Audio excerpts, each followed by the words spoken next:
Selamat malam, saudara yang dikasihi Tuhan. Pastinya malam hari ini Anda bersama keluarga belum tidur. Mari kita dengarkan terlebih dahulu renungan malam bersama Pendeta Dr. Erastus Sabdono dengan tema Merintis Jalan ke Surga. Bersama saya, Yohana Ibrahim.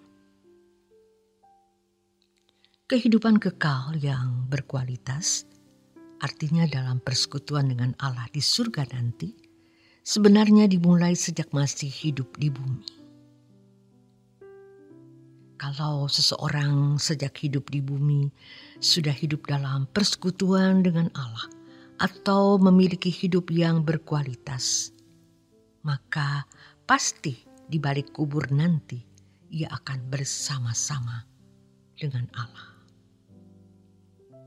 Itulah sebabnya dalam doa Bapa kami, Tuhan Yesus mengajar kita agar kita mendatangkan kerajaan Allah atau menghadirkan pemerintahan Allah dan melakukan kehendak Allah dengan sempurna.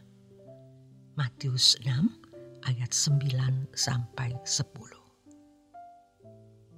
Dengan menghadirkan kerajaan Allah dan melakukan kehendak Allah dengan sempurna, seseorang telah merintis jalan hidupnya menuju ke surga. Dalam hal ini, surga bukanlah tempat pembuangan yang nyaman, yang tentu saja diharapkan oleh semua orang bisa masuk ke dalamnya dan terhindar dari api kekal. Tetapi surga adalah tujuan yang harus mulai dirintis atau dijalani sejak kita masih hidup di bumi sekarang ini. Surga menjadi tujuan, artinya sejak di bumi seseorang harus sudah mulai tidak tertarik dengan dunia ini, sehingga hanya fokus kehidupan yang akan datang di langit baru, bumi baru. Bagi orang percaya, langit baru dan bumi baru adalah rumah Bapa, di mana orang percaya menjadi anggota keluarga kerajaan yang nantinya juga dimuliakan bersama dengan Tuhan Yesus.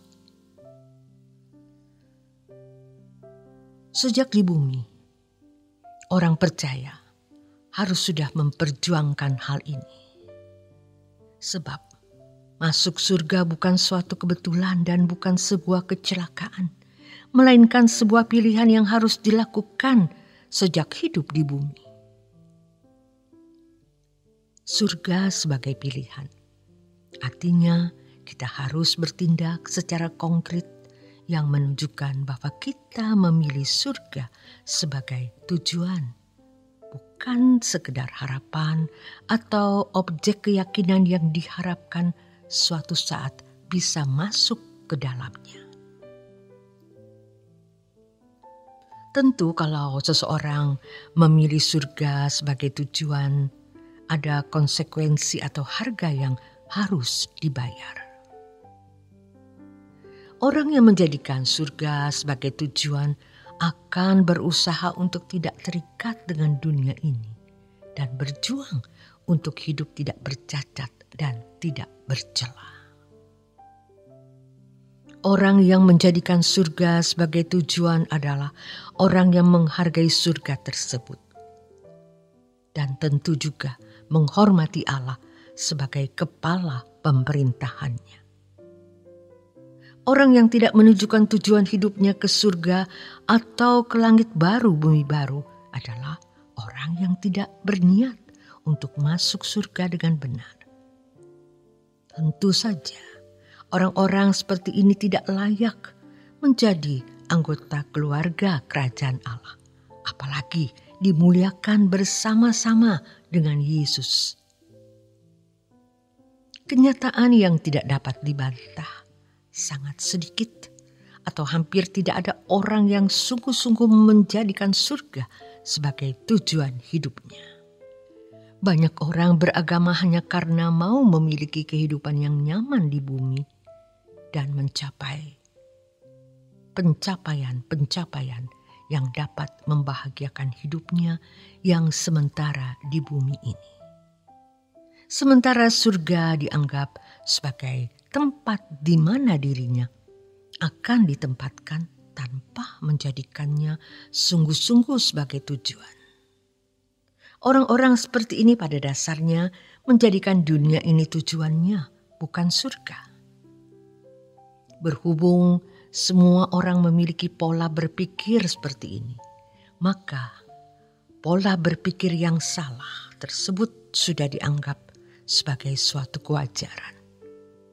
Padahal itu sebuah kemerosotan dari kehidupan iman Kristen yang seharusnya menjadikan surga sebagai tujuan. Orang percaya yang menjadikan surga sebagai tujuan pasti berusaha hidup di dalam persekutuan dengan Allah secara benar, yaitu hidup dalam kekudusan dan terlepas dari percintaan dunia. Orang-orang seperti ini dapat dikatakan sebagai orang-orang yang menjalani hidup menuju kerajaan surga dalam kepastian.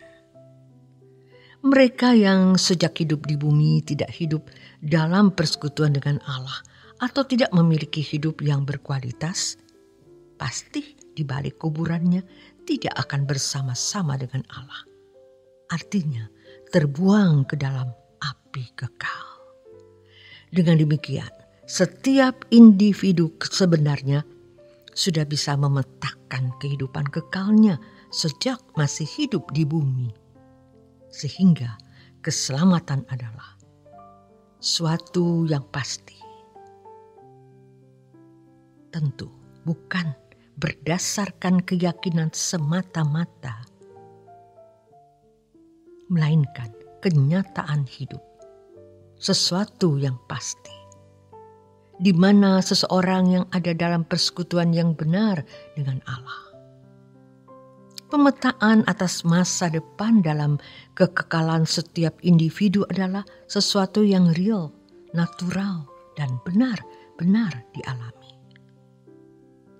Rusaknya hidup kekristenan ketika kehidupan Kristen yang seharusnya merupakan realitas yang harus dijalani hanya diformulasikan dalam pengetahuan teologi, dalam sistematika, dogmatika, dan teori-teori secara tertulis.